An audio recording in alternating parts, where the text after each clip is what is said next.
pagi semuanya. Pagi, Bu. Assalamualaikum warahmatullahi wabarakatuh. Waalaikumsalam warahmatullahi wabarakatuh.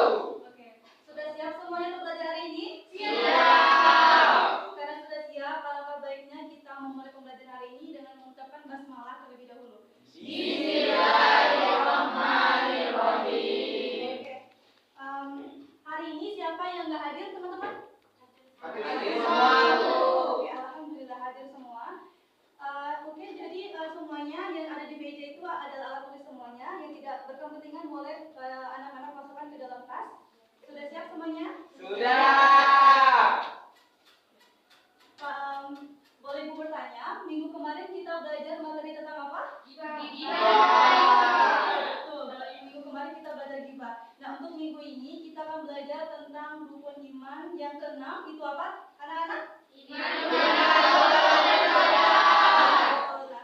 sebelum itu ibu ingin bertanya ini. Nah, pagi tadi sebelum pergi sekolah ada kejadian apa yang teman-teman, yang anak-anak rasakan atau anak-anak lakukan? Misalnya seperti tadi pagi ibu makan menggunakan tempe. Ternyata itu adalah rezeki ibu pagi ini makan nasi dan menggunakan tempe. Kalau anak-anak hari ini ada kejadian apa? Makan pakai ayam, Bu. Pakai ayam. Oke, yang lain ada kejadian apa pagi ini? Ada nangis, Bu. Betul. Oke, ada adiknya nangis, ada yang makan, mungkin ada juga yang hari ini tidak sarapan. Ya, betul. Semua yang telah terjadi hari ini, yang mengundang makan ayam, yang ibu makan tempe hari ini, yang adiknya menangis, yang mungkin belum sarapan, itu semuanya adalah ketetapan Allah atau sesuatu hal yang telah ditetapkan kepada anak-anak semua pada hari ini atau sebelum teman-temannya hari ini melangkah. Semua itu sudah ditetapkan oleh Allah Subhanahu wa Ta'ala. Maka inilah pembelajaran kita pada pagi hari ini. Oke, langsung saja kita ke pembahasan materi kita pada hari ini, yaitu adalah iman kepada qada dan qadar. Di sini anak-anak tahu itu apa beriman? Tahu? Yakini. Di sini berarti meyakini. Jika kita tambah iman kepada qada dan qadar, artinya itu meyakini dengan sepenuh hati bahwa segala sesuatu yang ada di alam semesta ini, mau itu dari manusia, binatang, semuanya itu semua ditetapkan oleh Allah Subhanahu wa Ta'ala. Kemudian perlu anak-anak ketahui bahwasanya qada dan qadar ini sesuatu hal yang berhubungan, tetapi mereka itu ada sesuatu hal yang berbeda. Dan apa itu qada? Qada itu adalah ketetapan Allah Subhanahu wa Ta'ala yang telah terjadi sejak zaman azali. Tahu zaman azali itu apa? Zaman azali itu adalah zaman sebelum adanya manusia, sebelum adanya alam semesta. Artinya semua kegiatan kita hari ini, esok hari, kemarin itu telah dituliskan oleh Allah dalam kitab Lauhul Mahfuznya, dalam kitab yang telah Allah paketkan itu untuk kita semua. Nah, kemudian apa itu qadarnya? Qadarnya itu adalah ketetapan Allah yang telah terjadi pada makhluknya itu sesuai dengan ketentuan atau kehendak dari Allah, atau bisa kita sebut itu takdirnya. Dan di mana qada itu adalah ketentuan Allah sejak zaman azali, dan qadarnya itu adalah perwujudannya dari qada tadi. Paham semuanya? Oke. Kemudian, perlu juga anak-anak ketahui bahwasannya qada dan qadar ini bisa kita sebut dengan takdir itu di sini ada dua macamnya anak-anak. Ada yang tahu dua macamnya itu apa? Tidak tahu? Oke. Yang pertama itu adalah takdir mubrom atau qada dari mubrom. Mubrom ini adalah takdir yang sudah pasti dan tidak bisa kita ubah lagi. Misalnya, contohnya seperti meninggal dunia. Kemudian misalnya ibu telah dilahirkan dalam keadaan seorang perempuan, misalnya juga, atau juga bisa kita sebut dengan akbar telah dilahirkan dengan jenis kelamin laki-laki. Itu sesuatu hal yang telah pasti atau tidak bisa kita ubah kembali. Nah, ini juga sesuai dengan Quran surah Al-A'raf yang artinya itu dari setiap umat itu, misalnya ajal tadi, kematian, itu sudah pasti dan tidak bisa kita mundurkan lagi atau tidak bisa kita hentikan. Jadi mana itu apabila ajalnya tiba, mereka tidak dapat menerima penundaan atau percepatan sesaat pun. Nah, kemudian yang kedua itu ada takdir mu'alaq. Mu'alaf ini kebalikan dari takdir mubram tadi. Jadi mana takdir mubram itu sesuatu hal yang pasti dan tidak bisa diubah, sedangkan takdir mu'alaf ini adalah sesuatu yang bisa kita ubah, atau dengan sesuatu hal yang kita ubah dengan usaha atau dengan doa. Ada yang tahu contoh dari takdir mu'alaf ini apa? Rezeki. Kemudian ada lagi? Jodoh sudah pasti, itu takdir dan takdir mubram yang bisa kita ubah lagi. Kemudian ada lagi? Kesehatan bisa, oke. Nah, dari semua yang anak-anak sebutkan tadi benar, itu juga termasuk contoh dari takdir mu'alaf yang bisa kita ubah dengan berusaha dan berdoa. Oke. Kemudian, nah, bagaimana sikap kita terhadap takdir-takdir tadi, takdir mu'alaf, mubram tadi, yang lebih tepatnya takdir dari mu'alaf tadi. Bagaimana kita bersikapnya jika kita ditempatkan kepada sesuatu hal takdir, misalnya kita diberi penyakit, apakah kita hanya diam? Apakah kita hanya rela dengan apa yang telah diberikan oleh Allah dalam keadaan sakit? Tidak. Maka apa yang harus kita lakukan? Ikhtiar. Dengan apa ikhtiarnya? Oke, ikhtiarnya itu dengan kita pergi ke rumah sakit misalnya untuk berobat menemui dokter atau spesialis yang ahli di bidangnya. Nah, di sini benar sikap yang pertama itu ikhtiar. Dengan kita berusaha tadi pergi ke rumah sakit, dengan kemudian kita berusaha sungguh-sungguh untuk ingin mendapatkan kehidupan yang lebih sehat kembali. Nah, kemudian ada lagi nih, kita juga harus dengan berdoa memohon kepada Allah untuk meminta penyembuhan misalnya, memohon kepada Allah untuk mendapatkan rezeki. Nah, kemudian juga ada sikap kita bertawakal. Tawakal ini adalah berserah diri kepada Allah. Apa yang telah terjadi itu kita serahkan kepada Allah. Karena sesungguhnya itu sesuatu hal itu terjadi karena Allah. Betul. Kemudian, nah ini juga jangan lupa teman-teman, anak-anak, tidak semuanya takdir itu berupa hal yang buruk. Ada juga takdir yang berupa hal baik. Misalnya ada Wulan misalnya mendapat juara 1 misalnya di kelasnya. Yang Wulan lakukan itu bersikapnya adalah bersyukur atas segala nikmat yang telah diberikan oleh Allah berupa kecerdasan yang lebih dari teman-teman yang lainnya. Begitu. Nah, kemudian ada sikap sabar. Sabar di sini misalnya anak-anak telah berusaha nih bekerja yang setiap harinya kemudian tidak cukup-cukuplah gitu untuk kebutuhannya, maka kita harus bersabar karena sesungguhnya takdir itu telah ditentukan kepada manusia dan tidak akan tertukar rezekinya kepada setiap manusia satu dengan manusia yang lainnya. Gitu. Oke. Nah, setelah kita beriman kepada qada dan qadar, tentunya ada sesuatu hal baik atau hal yang kita petik dari kita beriman itu. Apa bisa kita sebut hikmah kita beriman kepada qada dan qadar atau takdir yang telah ditetapkan oleh Allah. Ada yang tahu hikmahnya apa saja? Oke. Hikmah kita beriman kepada qada dan qadar ini berarti yang pertama itu kita menyadari bahwasanya segala yang ada di muka bumi ini telah ditetapkan oleh Allah dan itu pasti akan terjadi. Kemudian juga kita bisa menumbuhkan sikap berbaik sangka. Berbaik sangka di sini jika kita berpikir bahwa Allah telah memberikan kita hari ini sesuatu hal yang sehat, berarti kita harus juga berperilaku baik untuk hamba-hamba Allah terhadap apa yang telah diberi kesehatan tersebut. Kemudian mendorong kita berperilaku bersyukur, meningkatkan kesabaran, mendorong untuk kita lebih dekat kepada Allah dengan kita berzikir, sholat sebagai wujud bahwa kita itu tunduk kepada Allah Subhanahu wa Ta'ala. Kemudian mendorong kita untuk bekerja keras dan berusaha untuk menjadi hamba Allah yang lebih baik. Nah, berdasarkan penjelasan kita hari ini, ada yang ingin bertanya kembali mengenai pembahasan hari ini? Ada yang tidak paham atau kurang jelas? Oke, Ibu anggap sudah jelas semuanya? Ya, oke. Nah, mungkin Ibu ingin melihat penjelasan teman-teman mengenai pemahaman apa yang telah Ibu paparkan tadi. Boleh kita akan membentuk suatu kelompok? Oke, suatu kelompok di sini ya, semuanya jumlahnya ada berapa?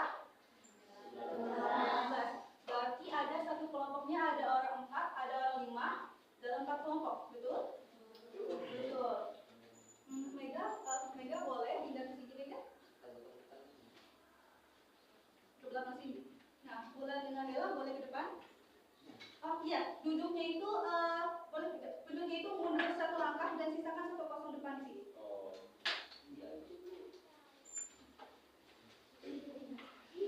Nah, boleh di sini pindahnya Tesi sama Alesa.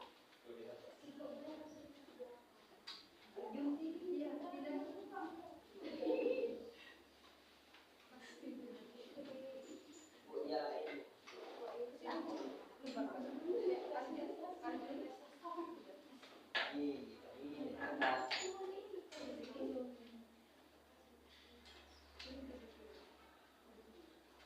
sobat kosong lagi? Boleh Ihsan pindah ke belakang Dela.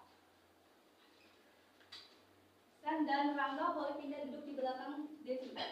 Nah, aturannya itu penugasan kelompok ini dilakukan dengan kerjasama dan kecepatan pemahaman teman-teman.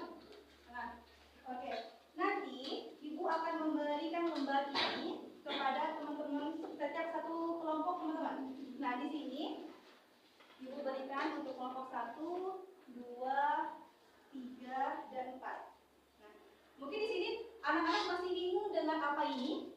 Di sini di atas ini adalah soal yang mengenai pembahasan apa yang telah Ibu jelaskan tadi. Kemudian di sini adalah lembar kosong ini adalah jawaban yang akan anak-anak isi dengan jawaban di sini. Jadi tugas pengelompokan ini adalah mencocokkan antara pertanyaan di kertas ini dengan kartu jawabannya. Nah, tapi dengan durasi 3 menit. Oke, jadi cara mainnya itu misalkan di sini adalah kertasnya dan di sini adalah kartu jawabannya. Nah, nanti Naulan akan maju ke depan untuk mengerjakan ini. Hanya diberi satu pertanyaan saja. Hanya diberi kesempatan menjawab satu pertanyaan saja. Nah, jika ternyata Wulan tidak bisa menjawab pertanyaan ini, maka Wulan bisa duduk kembali dan diganti dengan teman yang ada di belakangnya. Jadi bergilir. Oke. Boleh dibantu satu disusun dulu ya.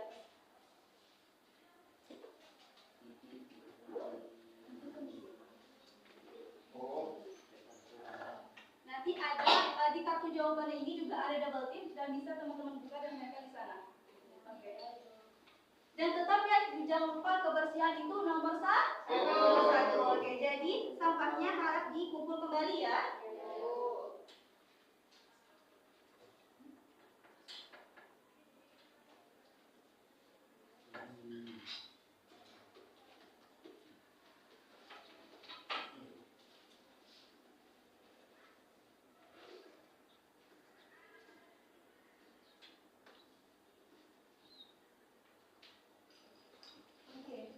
Sudah siap semuanya? Sudah.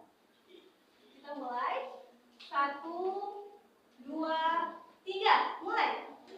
1, bangku 1 maju. Melihat jawab pertanyaan dulu, baru menempelkan jawabannya. Ayo, waktunya berjalan.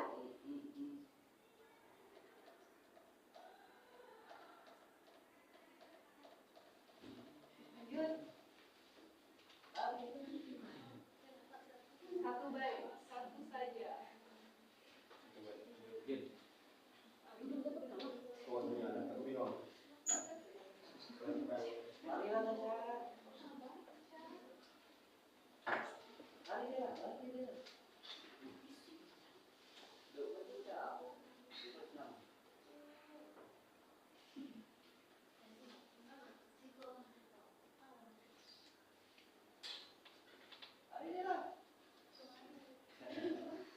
Ayo, waktu berjalan.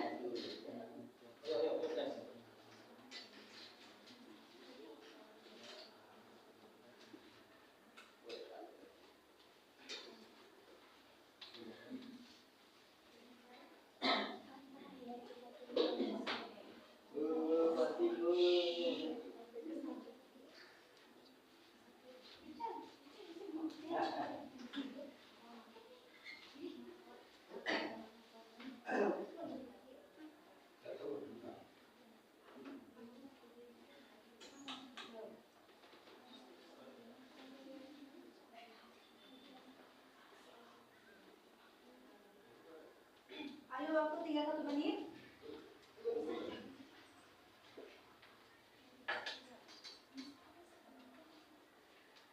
Oke, habis semuanya.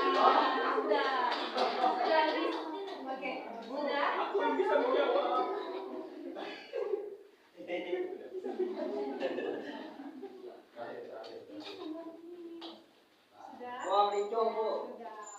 Oke, setelah ini kita akan mengecek jawabannya bersama-sama.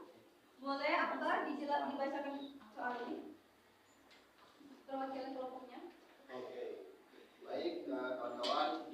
kami hanya berhasil menjawab 4 pertanyaan. Dan karena itu saya akan menjawab pertanyaan-pertanyaan yang bisa kami jawab saja. Yang pertama, ketentuan dan ketetapan Allah Subhanahu wa taala terhadap makhluk yang ada di dunia sejak zaman azali disebut, kami jawabnya mubrah.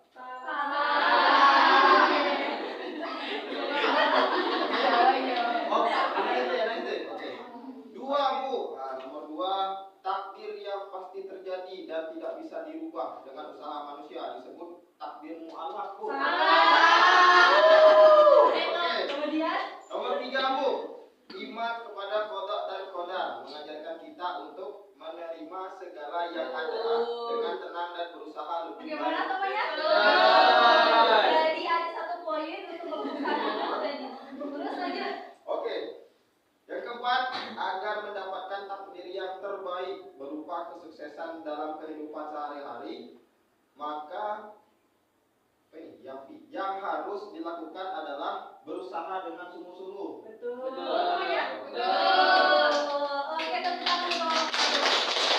Jadi kelompok 1 hanya mendapatkan 2 poin. Lanjut kelompok 3 atau kelompok 2 perwakilan boleh membaca dulu. Baik teman-teman, di sini kami menjawab 4 pertanyaan.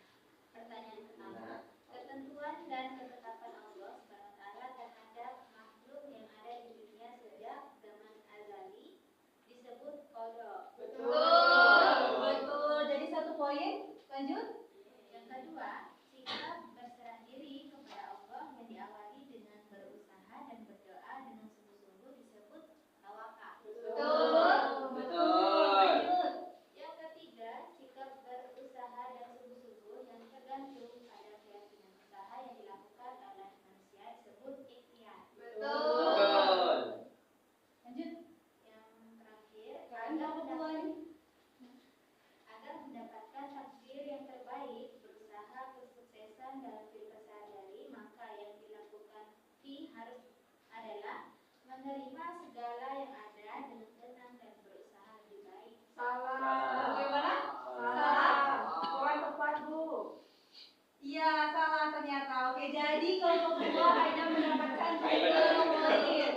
Oke, teman-teman dulu kelompok 2. Lanjut, kelompok 3. Ini banyak nih kelompok 3. Ada 6 pertanyaan. Salah semua, yuk. Pertanyaan pertama, ketentuan dan ketetapan Allah terhadap makhluk yang ada di dunia sejak zaman azali disebut qada. Oke, lanjut. Sikap berserah diri kepada Allah yang diawali dengan berusaha dan berdoa dan sungguh-sungguh disebut tawakal. Oke, Sikap lanjut. berusaha dan sungguh-sungguh yang tergantung pada keyakinan usaha yang dilakukan oleh manusia disebut ikhtiar. Takdir yang pasti terjadi dan tidak bisa dirubah dengan usaha manusia disebut mubrah. Betul. Itu ya kelompok 1. Iman kepada qada dan qadar mengajarkan kita untuk menerima segala yang ada dengan tenang dan berusaha lebih baik. Oke. Ketetapan Allah yang telah terjadi pada makhluk dalam kadar tertentu sesuai dengan kehendaknya disebut qadar. Oke, tepuk tangan dulu. Kelompok 3 mendapatkan 6 poin. Oke, semuanya betul. Kirain salah. Banyak. Oke, lanjut lagi kelompok 4. Mengerjakan 5 pertanyaan. Saya kelompok 3.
apa yang telah Ibu jelaskan, oke? Benar? Benar. Oke.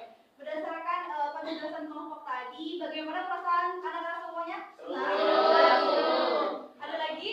Menyenangkan. Menyenangkan, oke. Tidak Jadi kebagian, semakin Bu. paham kan ya bagaimana pembelajaran kita hari ini? Oke. Jadi pembelajaran kita hari ini adalah pindahnya ketetapan Allah atau beriman kepada qada dan qadar, yang bahwasanya itu kita meyakini bahwa semua yang ada di dunia ini, alam semesta ini, baik dari langit, di bumi, semuanya itu telah ditetapkan oleh Allah Subhanahu wa taala sejak zaman azali, zaman sebelum adanya seluruh yang ada di dunia ini.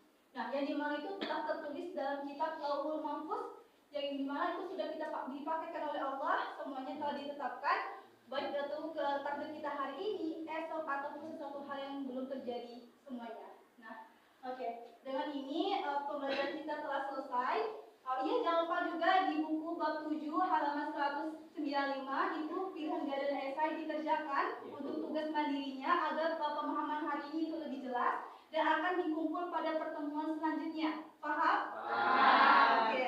Baiklah, untuk pembelajaran hari ini kita akhiri dengan mengucapkan hamdalah. Alhamdulillahirabbil alamin. Oke, itu akhiri. Wassalamualaikum warahmatullahi wabarakatuh. Waalaikumsalam.